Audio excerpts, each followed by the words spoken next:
Hai, kembali lagi di channelku, Adelina Indah. Nah, pada kesempatan kali ini, aku akan membahas tentang Network Address Translation, atau yang biasa dikenal dengan NAT. Apa sih NAT itu? NAT adalah suatu metode untuk menghubungkan lebih dari satu komputer ke jaringan internet dengan menggunakan satu alamat IP. Nah, untuk lebih jelasnya, aku akan langsung memberikan contohnya menggunakan Cisco Packet Tracer. Nah, NAT sendiri memiliki beberapa tipe. Pada kesempatan kali ini, saya akan memberikan contoh NAT statik dan NAT dinamis. NAT statik sendiri menggunakan tabel routing yang tetap atau alokasi translasi alamat IP ditetapkan sesuai dengan alamat asal sehingga tidak memungkinkan terjadinya pertukaran data dalam suatu alamat IP bila translasi alamat IP-nya belum didaftarkan dalam tabel NAT. Untuk NAT tipe dinamis menggunakan logika balancing atau menggunakan logika pengaturan beban, di mana dalam tabelnya sendiri telah ditanamkan logika kemungkinan dan pemecahannya.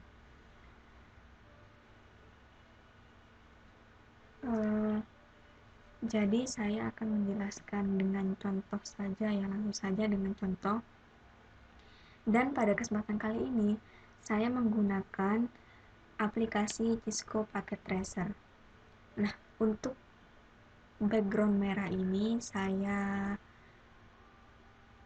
bentuk dengan NAT tipe statik dan ini NAT dinamis.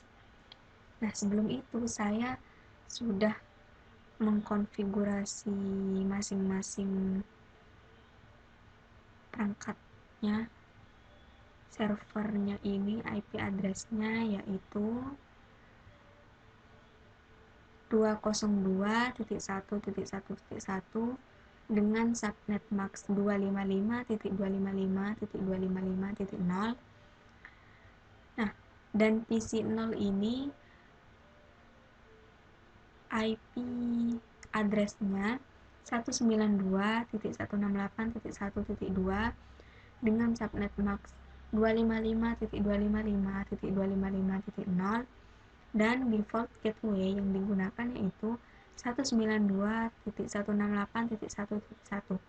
Nah, untuk default gateway tersebut nanti kita gunakan sebagai IP di router. Jadi harus kita isi. Nah, untuk PC 1 saya menggunakan IP 192.168.1.3 dengan subnet max 255.255.255.0 dengan default gateway 192.168.1.1. Jadi, untuk gateway tersebut itu PC 1 dan PC 0 dan PC 1 itu harus sama ya, karena PC 0 dan PC 1 akan tersambung pada router 1 dan gateway-nya itu akan digunakan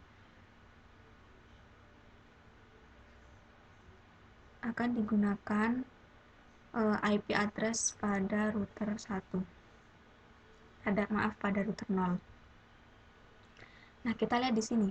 Fast Ethernet 1/0 IP address-nya 192.168.1.1 sama dengan gateway pada PC 0 dan PC 1 dengan subnet max 255.255.255.0 dan pada Fast Ethernet 0/0 IP address-nya yaitu 202.1.1.2 dengan subnet max 255.255.255.0. Nah, setelah kita mengatur semua, saya akan bahas NAT statik terlebih dahulu ya. Setelah kita mengatur konfigurasi IP-nya pada masing-masing perangkat, lalu kita bisa mengatur konfigurasi NAT statik pada router 0. Caranya gimana? Nah, caranya itu kita bisa ketikkan pada CLI ini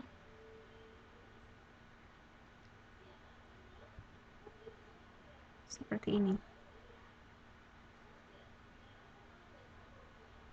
Inva 0/0. Nah, ini berarti interface fast Ethernet 0/0 itu lalu kita enter dan ketikkan lagi IP NAT outside, lalu kita bisa ketikkan exit. Nah, apa maksudnya ini? Maksudnya ini yaitu untuk interface fast Ethernet 0/0 itu akan menjadi NAT outside-nya, dan interface fast Ethernet 1/0 akan menjadi NAT inside-nya. Nah, selanjutnya kita ketikkan IP NAT inside source static 192.168.1.2 spasi 202.1.1.2,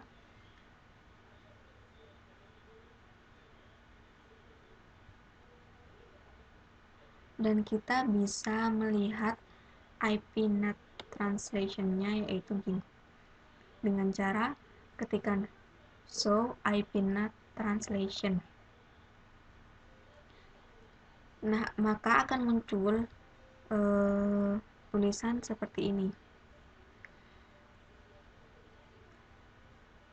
Untuk inside global itu 202.1.1.2, untuk inside lokalnya yaitu 192.168.1.2 sesuai dengan yang kita tuliskan tadi di sini. Nah, selanjutnya kita akan mencoba mengeping servernya, ping server, dengan cara kita tuliskan ping 202.1.1, ping 202.1.1.1. Karena IP server ini 202.1.1.1, maka kita tuliskan IP-nya itu 202.1.1.1. Maka nanti jika berhasil akan muncul seperti ini. Dan kita bisa mencoba mengeping menggunakan web browser. Dengan cara kita ketikkan IP address pada web server tersebut, 202.1.1.1, lalu tekan enter. Jika berhasil, maka akan muncul seperti ini. Nah, bagaimana dengan PC 1? Ketika kita ping server kepada server, PC 1 ini akan mengalami RTO atau request timeout. Mengapa demikian? Karena tadi di router 0 ini kita tidak mengeset statiknya, tidak mengeset statik pada PC 1. Kita hanya mengesetnya pada PC 0. Makanya PC 1 ini tidak bisa mengeping ke ke server 0. Nah, untuk NAT statik sendiri langkah awalnya itu sama kayak untuk NAT dinamis sendiri langkah awalnya sama seperti NAT statik. Kita bisa set konfigurasi IP-nya dulu. Di sini saya tuliskan IP address-nya 200.10.1.2 dan default gateway-nya 200.10.1.1 dengan subnet max 255.255.255.0. Nah, untuk PC3 saya menggunakan IP address 200.10.1.3 dengan default gateway sama seperti PC2 dan subnet max-nya juga sama karena mereka itu satu kelas. Nah, untuk router 1 Fast Ethernet 0/0 ini saya tuliskan 202.1.1.1.3 dengan subnet max 255.255.255.0. Nah, untuk Fast Ethernet 0/0 ini saya samakan satu kelas dari ini yang tersambung ke ini, dan ini. Terus untuk Fast Ethernet 1/0 saya menggunakan IP address sama dengan default gateway pada PC2 dan 3, yaitu 200.10.1.1 dengan subnet max 255.255.255.0. Lalu kita bisa melakukan konfigurasi NAT dinamis pada router 1. Caranya gimana? Caranya yaitu kita bisa ketikkan di seli ini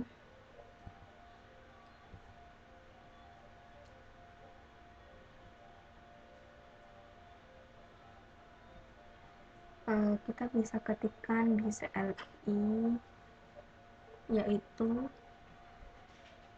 ini interface Fast Ethernet 0/0 ini sebagai NAT outside dan interface Fast Ethernet 1/0 sebagai NAT inside.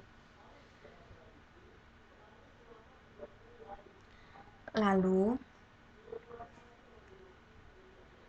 kita bisa ketikkan access list 1 permit 200.10.1.0 spasi 0.0.0.255. Nah, kenapa ini kayak gini? Karena untuk 200.10.1.0 tadi itu net max-nya 255.255.0. Jadi access list 1 permit ini karena ini 255.255.255.0 maka di sini tuh dijadikan 0.0.0.255 karena itu subnet max-nya /24 seperti itu. Lalu kita bisa ketikkan IP NAT pool router 1 202.1.1.5 spasi 202.1.1.1.8 dengan netmax 255.255.0. Dan kita bisa ketikkan IP NAT inside source list 1 pool router 1. Lalu kita mencoba ping ke server dengan cara ketikkan ping 202.1.1.1 maka akan muncul seperti ini. Salah. Maaf. Maka akan muncul seperti itu.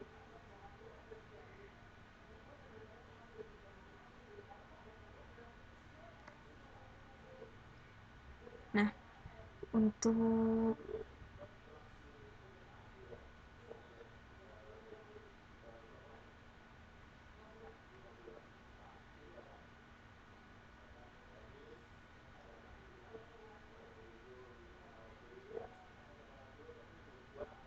setting full NAT. Untuk setting full NAT ini, ini itu bisa untuk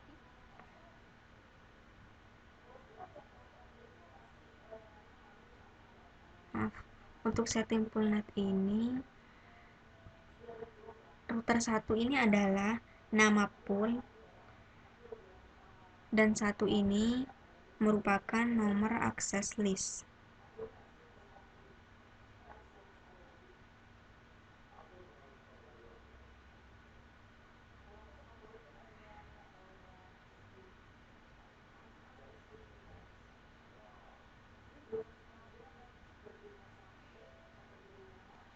Nah, untuk setting full NAT ini yang di sini itu router 1 merupakan nama pool dan ini 202.1.1.5 merupakan IP inside global terkecil dan 202.1.1.8 ini merupakan IP inside global terbesar dengan netmask 255.255.255.0.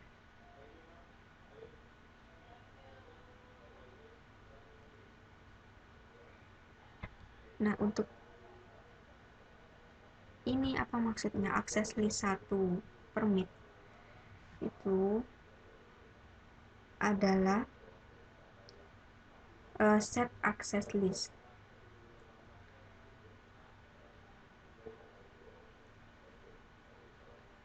Ini akses list 1 ini merupakan nomor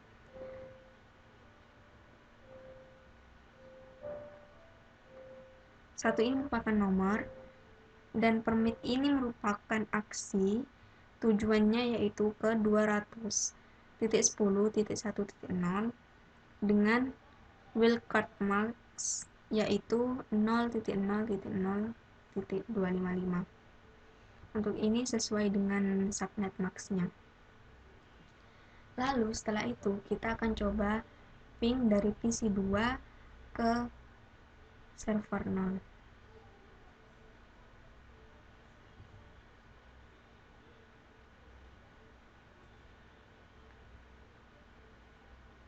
Itu berhasil. Tadi saya mencoba untuk mengeping